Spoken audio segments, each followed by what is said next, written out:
ഇത് ക്രിസ്മസ് ദിനങ്ങളാണ്. വർഷത്തിലെ ഏറ്റവും മനോഹരമായ ദിവസങ്ങൾ. ക്രിസ്മസിനെ കുറിച്ച് ഓർക്കുമ്പോൾ ഇതിന് ഒരുപാട് സിമ്പിൾസ് ഉണ്ട്.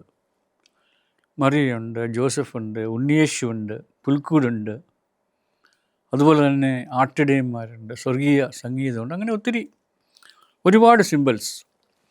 എന്നാൽ എന്നെ സംബന്ധിച്ച് എനിക്ക് ഏറ്റവും പ്രിയപ്പെട്ട സിമ്പിൾ എന്ന് പറയുന്നത് ഈ 3 വിദ്വാൻമാർ വരുന്നത് ഒട്ടകപ്പുറത്ത് ഒരു നിലാവ് പൊഴിയുന്ന രാവിലെ അവർ മഞ്ഞിൻ്റെ ബാക്ക്ഗ്രൗണ്ടിൽ അവർ സ്വർഗീയ നക്ഷത്രത്തെ നോക്കി ഈ ഒട്ടകത്തിൻ്റെ പുറത്ത് ഇവരിങ്ങനെ വരുന്ന ഒരു സീൻ അതെന്നെ വല്ലാതെ എന്നും വല്ലാതെ എന്താ പറയുക, എനിക്ക് ഏറ്റവും പ്രിയപ്പെട്ട ഒരു ദൃശ്യമാണ്. ഈ റീഡേഴ്സ് ഡൈസിൽ വളരെ വർഷങ്ങൾക്ക് മുമ്പ് ഒരു നാടോടി കഥ വന്നു, ദ ഫോർത്ത് മെജായ്, 4ാമത്തെ വിദ്വാൻ. അതെന്നെ വല്ലാതെ ആകർഷിച്ചു. അത് നിങ്ങളുമായിട്ടൊന്ന് ഷെയർ ചെയ്യണമെന്ന് ഞാൻ. വളരെ മനോഹരമായ കഥ ഇങ്ങനെയാണ് പറയുന്നത്. 3 വിദ്വാൻമാർ, പൊന്ന് മൂല കുന്തിരിക്കത്തോടൊപ്പം 4ാമതൊരു വിദ്വാൻ കൂടെ ഉണ്ടായിരുന്നു. അദ്ദേഹം ഉണ്ണിയേശുവിനെ സമർപ്പിക്കാൻ കൊണ്ടുവന്നത് ഒരു പിടി രക്തങ്ങളായിരുന്നു. ഇവർ 4 പേരും ഒരുമിച്ച് ഇങ്ങനെ ബഹുദിവസങ്ങൾ ബഹുദൂരം ഇങ്ങനെ നടക്കുകയാണ്.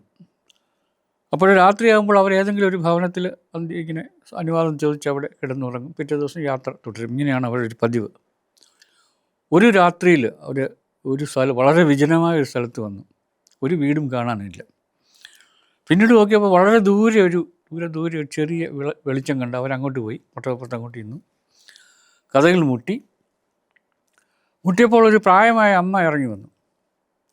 അമ്മ ഇവരെ കണ്ട് ഒട്ടകത്തെയും യാത്രികരെയും ഒക്കെ കണ്ടപ്പോൾ അമ്മ പെട്ടെന്നൊന്ന് പരിഭ്രമിച്ചെങ്കിലും പിന്നീട് ഒരു കാര്യം പറഞ്ഞപ്പോൾ അമ്മയ്ക്ക് സമാധാനമായി. അമ്മ പറഞ്ഞു, ഞാൻ രോഗിയാണ്, എൻ്റെ മകൻ പട്ടണത്തിൽ പോയിരിക്കുകയാണ്, അവൻ കുറച്ച് എനിക്ക് ആഹാരവും മരുന്നുമൊക്കെ അവൻ കൊണ്ടുവരും, അത് ഞാൻ നോക്കിയിരിക്കുകയാണ് എന്ന് പറഞ്ഞു.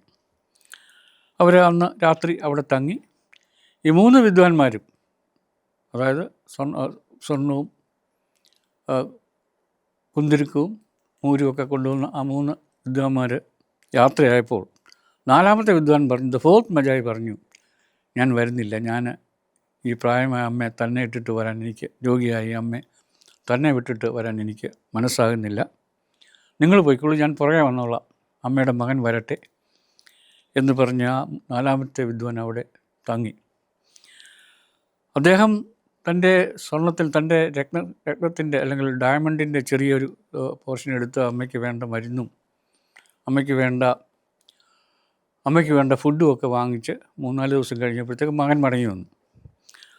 അപ്പോൾ വിദ്വാൻ മകനോട് പറഞ്ഞു, ഞാൻ പോവുകയാണ്, താങ്കൾ അമ്മയുടെ കാര്യം ഏറ്റെടുത്തോളൂ എന്ന് പറഞ്ഞ് അദ്ദേഹം ഒട്ടകത്തിൻ്റെ പുറത്ത് കയറി യാത്രയായി. അപ്പോഴേക്കും 3-4 ദിവസം കഴിഞ്ഞുപോയി.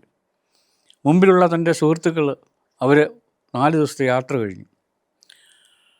വിദ്വാൻ ഒരു കണക്കിന് യാത്രയാകുകയാണ്, ഒറ്റയ്ക്ക് പോകുമ്പോൾ അദ്ദേഹം ഒരുപാട് എൻകൗണ്ടേഴ്സ്, ഒരുപാട് പ്രശ്നങ്ങൾ അദ്ദേഹത്തിൻ്റെ യാത്രയിൽ ഉണ്ടാകുന്നു. ഇന്നത്തെ പ്രശ്നം എന്നാന്ന് ചോദിച്ചു കഴിഞ്ഞാൽ, ഒരു പെൺകുട്ടി 10-18 വയസ്സുള്ള പെൺകുട്ടി, അവളെ അടിമയായിട്ട് ആരോ പിടിച്ചുകൊണ്ട് പോവുകയാണ്. അവൾ വാവിട്ട് കരയുന്നു. അവളുടെ മാതാപിതാക്കൾ നിസ്സഹായരായിട്ട് നോക്കി കാശ് കൊടുത്ത് അവളെ കൊണ്ടുപോവുക.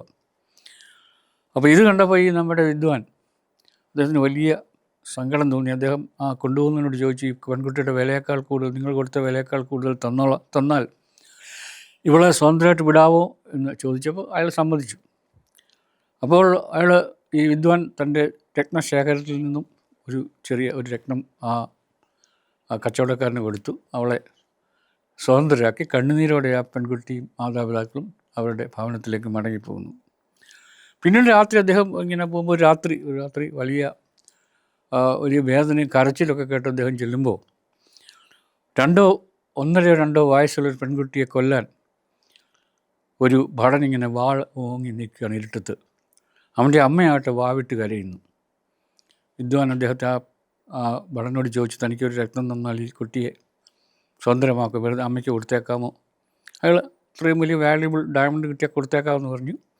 അങ്ങനെ ആ ഡയമണ്ട് കൊടുത്ത ആ കൊച്ചുകുട്ടിയെ അമ്മയ്ക്ക് തിരികെ കൊടുക്കുന്നു.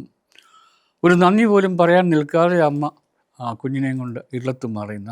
അങ്ങനെ പല പല നന്മകൾ ചെയ്ത് ഒരുപാട് ദിവസങ്ങൾക്ക് ശേഷം അദ്ദേഹം ബേത്ലഹേമിലെത്തുന്നു. അപ്പോഴത്തേക്കും തൻ്റെ കയ്യിലുള്ള ഡയമണ്ട് മുഴുവൻ തീർന്നു. പലർക്കും ക്രിസ്തു ഉണ്ണിയേശുവിന് കൊടുക്കാനായിട്ട് കൊണ്ടുവന്ന രത്നങ്ങളെല്ലാം പല വഴിയായി തീർന്നുപോയി. അദ്ദേഹം തിരിച്ചെത്തിയപ്പോഴത്തേക്കും നക്ഷത്രവും യേശുവും മറിയയും ജോസഫും എല്ലാം അവിടുന്ന് യാത്രയായി. തൻ്റെ സുഹൃത്തുക്കളും പോയി. ഇനി എങ്ങനെ തിരിച്ചു പോകുമെന്ന് അദ്ദേഹത്തിന് യാതൊരു നിശ്ചയവുമില്ലാതെ പോയി. പക്ഷേ അദ്ദേഹം എന്ത് ചെയ്തെന്ന് ചോദിച്ചു കഴിഞ്ഞാൽ അവിടെ തന്നെ താമസിക്കാൻ തീരുമാനിച്ചു. തൻ്റെ പ്രിയപ്പെട്ട ഒട്ടകത്തെ അദ്ദേഹം വിറ്റ് അവിടെ കുറേയേറെ സ്ഥലം വാങ്ങി അവിടെ ഒരു ചെറിയ പെരയൊക്കെ പണിത് അവിടെ താമസമാക്കി. വെറുതെ താമസമാക്കുന്നത് മാത്രമല്ല, അവിടെ അദ്ദേഹം കൃഷി ചെയ്തു. തൻ്റെ വിശാലമായ പറമ്പിൽ കൃഷി ചെയ്തു. കൃഷി ചെയ്ത ശേഷം തനിക്ക് ആവശ്യമുള്ളത് മാത്രം എടുത്ത് അവിടുത്തെ ലോക്കൽ ആൾക്കാർക്കൊക്കെ അദ്ദേഹം ഈ സ്നേഹ സമ്മാനമായി താൻ ഉൽപ്പാദിപ്പിച്ചെല്ലാം കൊടുത്തു. അവിടുത്തെ പ്രായമായവരെ സ്നേഹിച്ചും സേവിച്ചും രോഗികളെയൊക്കെ ശുശ്രൂഷിച്ചും കുട്ടികൾക്ക് അദ്ദേഹം ജ്ഞാനം അത്യാവശ്യം അദ്ദേഹത്തിൻ്റെ അറിവൊക്കെ പകർന്നു കൊടുത്തു. അദ്ദേഹം ഇങ്ങനെ കഴിഞ്ഞു. എങ്കിലും ഉണ്ണിയേശുവിനെ കണ്ടില്ലല്ലോ എന്ന ദുഃഖം അദ്ദേഹത്തെ എന്നും ഇങ്ങനെ അദ്ദേഹത്തിൻ്റെ മനസ്സിൽ ഇങ്ങനെ എപ്പോഴും ഒരു വേദനയായി ഉണ്ടായിരുന്നു. 33 വർഷം കഴിഞ്ഞു. അദ്ദേഹം വൃദ്ധനായി. നമ്മുടെ നാലാമത്തെ വിദ്വാൻ വൃദ്ധനായി. ഒരു ദിവസം രാത്രിയിൽ അദ്ദേഹം ഒരു സ്വപ്നം കണ്ടു. കാൽവറിയിലേക്ക് വരിക, പിറ്റേ ദിവസം കാൽവറിയിലേക്ക് വരിക എന്നൊരു സ്വപ്നം കണ്ടു. അദ്ദേഹം ബന്ധപ്പെട്ട് പിറ്റേ ദിവസം കാൽവറിയിൽ ചെന്നപ്പോൾ കാണുന്ന കാഴ്ച, ക്രിസ്തു ക്രൂശിൽ കിടക്കുന്നു. പഴയ ശിശുവല്ല, പ്രായപൂർത്തിയായ ഒത്ത പുരുഷൻ. ക്രിസ്തുവിൻ്റെ നോട്ടവും വിദ്വാൻ്റെ നോട്ടവും തമ്മിൽ ഇടഞ്ഞു. രണ്ടുപേർക്കും മനസ്സിലായി. ക്രിസ്തു എന്തോ പറയാൻ ശ്രമിച്ചു, പക്ഷേ വാക്കുകൾ പുറത്തു വന്നില്ല. വിദ്വാനെ സംബന്ധിച്ചോളം തനിക്ക് ക്രിസ്തുവിനെ സമർപ്പിക്കാൻ ഇനി ഒന്നുമില്ല, കയ്യിലൊന്നുമില്ല. അല്ലെങ്കിൽ തന്നെ ഇനി ക്രിസ്തുവിന് എന്താ ആവശ്യം? അദ്ദേഹം ക്രിസ്തുവിൻ്റെ കാലിൻ്റെ ചുവട്ടിൽ ചെന്നു. ഒരു മനുഷ്യന് നൽകാവുന്ന ഏറ്റവും വിലമതിക്കപ്പെടാവുന്ന വസ്തു, തൻ്റെ 2 തുള്ളി കണ്ണീർ ആ ക്രിസ്തു പാദങ്ങളിൽ സമർപ്പിച്ചു. ആ കണ്ണുനീർ ക്രിസ്തുവിൻ്റെ രക്തവും അദ്ദേഹത്തിൻ്റെ ഈ 2 തുള്ളി കണ്ണീരും തമ്മിൽ കലർന്ന് അതൊരു പ്രവാഹമായി. പിന്നീട് ഒരു മഹാപ്രവാഹമായി. ഇന്നും അന്നത്തെ പ്രവാഹം, ചെറിയ പ്രവാഹം ഇന്ന് വലിയ മഹാപ്രവാഹമായി ഇന്നും തുടരുന്നു. അത് മഹാത്മാഗാന്ധിയിലൂടെ, മദർ തെരേസയിലൂടെ, അതുപോലെ തന്നെ അനേകം അറിയപ്പെടുന്നവരും അറിയപ്പെടാത്തവരും അനേക മഹത്തുക്കൾക്കൂടെ ഈ പ്രവാഹം ഇന്നും തുടരുന്നു എന്നാണ് ഫോർത്ത് മജായി എന്ന കഥയുടെ അതിൻ്റെ ഒരു സാരാംശം. ഞാൻ എല്ലാവർക്കും നല്ല ഒരു ക്രിസ്മസ് ആശംസിക്കുന്നു.